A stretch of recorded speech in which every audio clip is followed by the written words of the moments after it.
looks like I got a day off.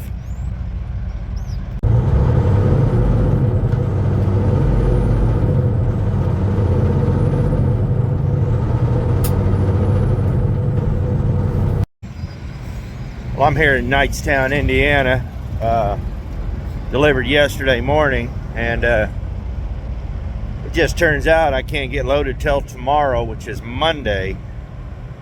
So it's the way it happens right now, every now and then, but doesn't mean it has to be a bad day.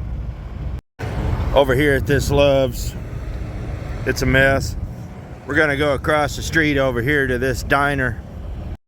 If I'm gonna be spending a day out here, I might as well park somewhere where I can find something good to eat. So the gas grill over there, it's actually really good. So yeah. Crossing Highway 109, you kind of take your life in your own hands. Need to get my old truck stop guide out. I'm not sure what this was before it was a Speedway, but it's got a good restaurant in it. So the convenience store, not so much, but the restaurant's pretty good. Got little cars all around the top of the whole place over here. Never seen this waitress before, but undoubtedly she's gonna grow old with cats. So we're done there. It's Sunday. It's always better when the owners are there cooking. The owners are better than the help. Go figure. But it's a nice day. It's sunny. We're finally on the warm-up, and so today, even though it's going to be a day off, we're going to get quite a few things done today. First on the list after breakfast is cross this road again and try not to die. If I die, the YouTube will come to a very quick end.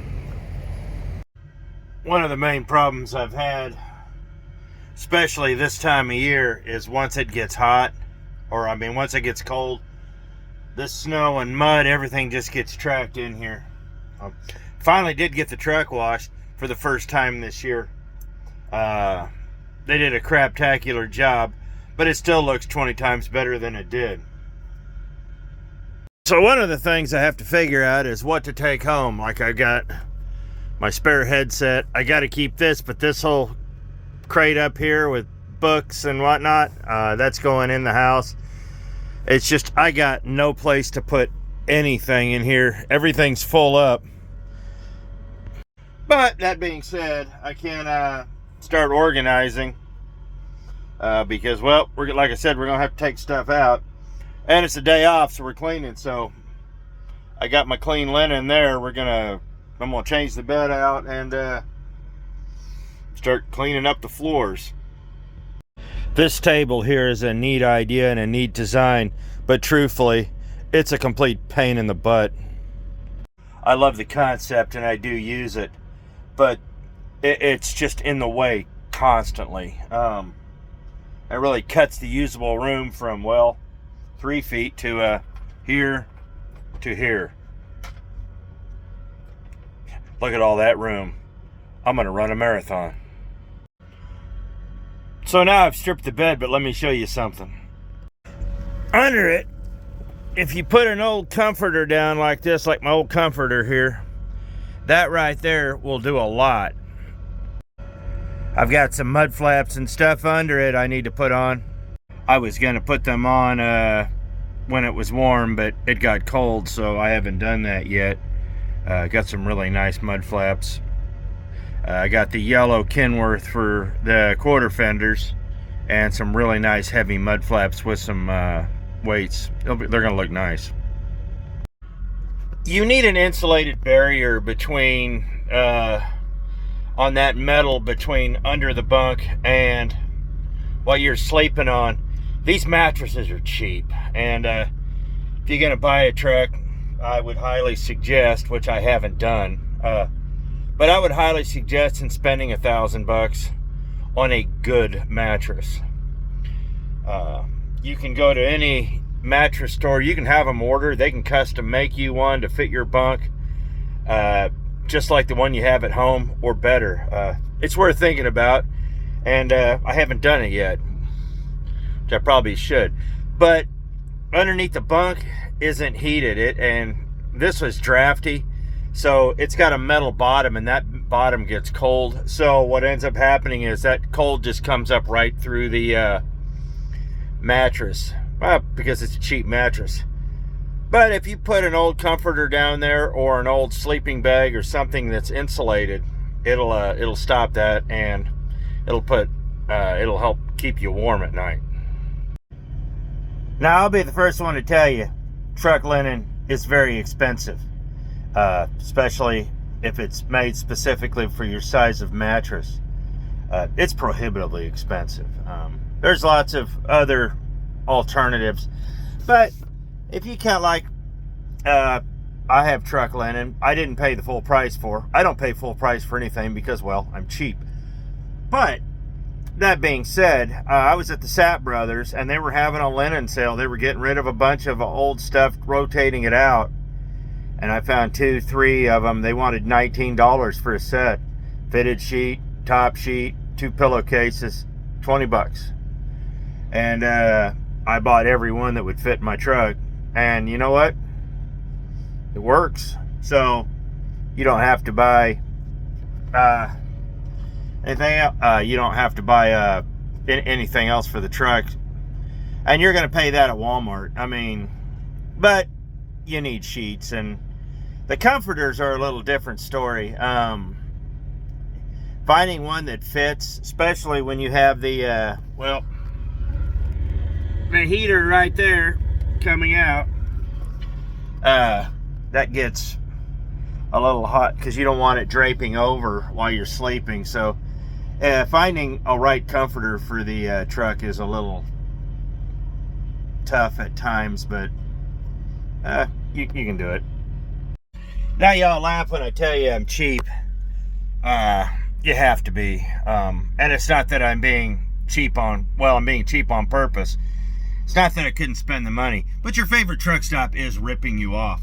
So you just have to find the bargains where you can find them, because look, we make a lot of money on paper, but at the end of the day, we only make about a quarter of what people think we're making. So yeah, between a quarter and a third, realistically. Like I did on my tax video, just between the repairs and the fuel, it was $100,000. That was, yeah, so food for thought. You're like, oh, it's a write-off. Trust me, you can find your write-offs in better places than overpaying for linen. So now that we got all that done, it's time to tackle these floors.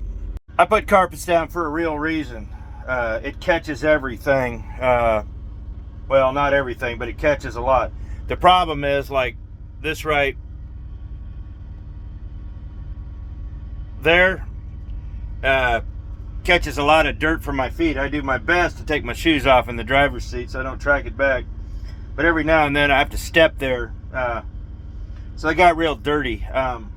These rugs do get washes. Now, if you can find these old rugs that look like truck seats, like that, I highly recommend them. But if you wash them, or when you wash them in the washing machine, air dry them. Do not put them in the dryer. They will shrink to half the size, and they'll wear out 3 times as quick.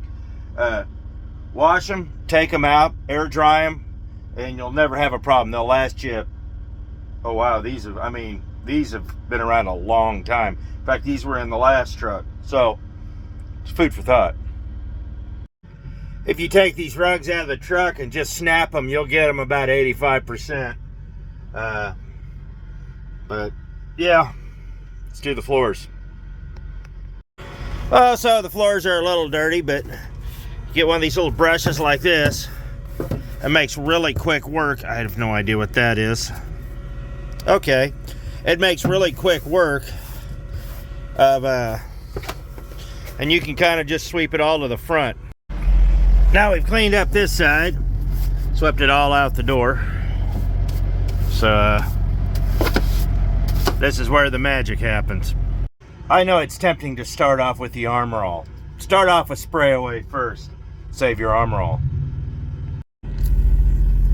Just Spray Away is a great cleaner, and it'll pick up all the heavy stuff with the terry cloth. You can buy these at Walmart. They're soft. They're reusable. They're washable. Get yourself a couple packs of them and you'll be fine.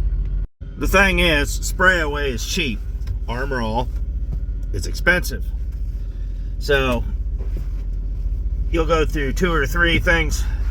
Well, I mean, you'll put the Armor All on really heavy if you do it without the spray away, and the spray away will pick up a whole lot more stuff than that Armor All will. So floor's clean. Now the Armor All. Okay, we got to turn it on. There we are.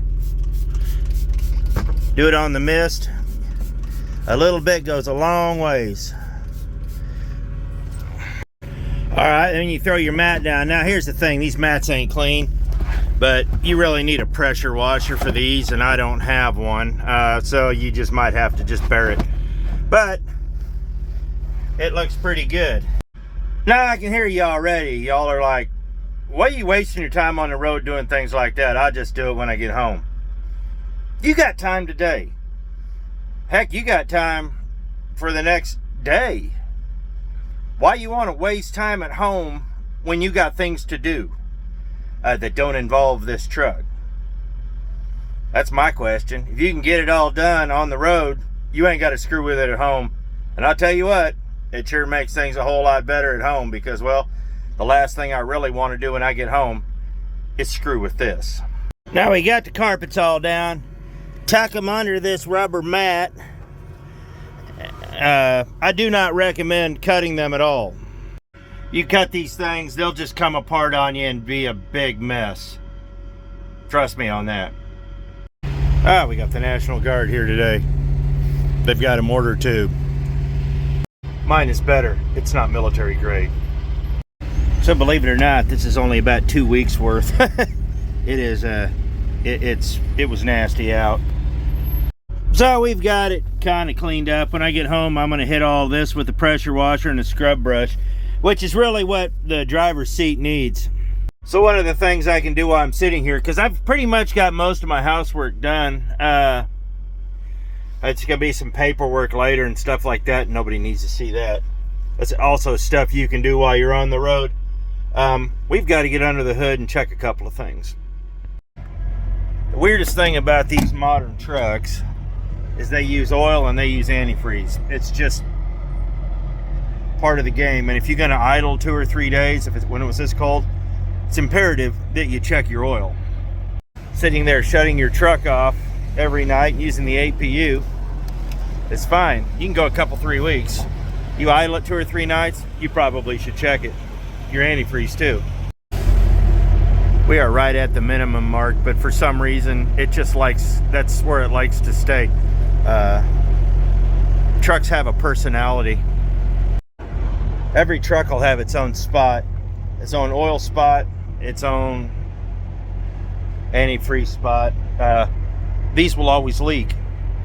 Also, this contraption here, this will always leak too. They leak brand new.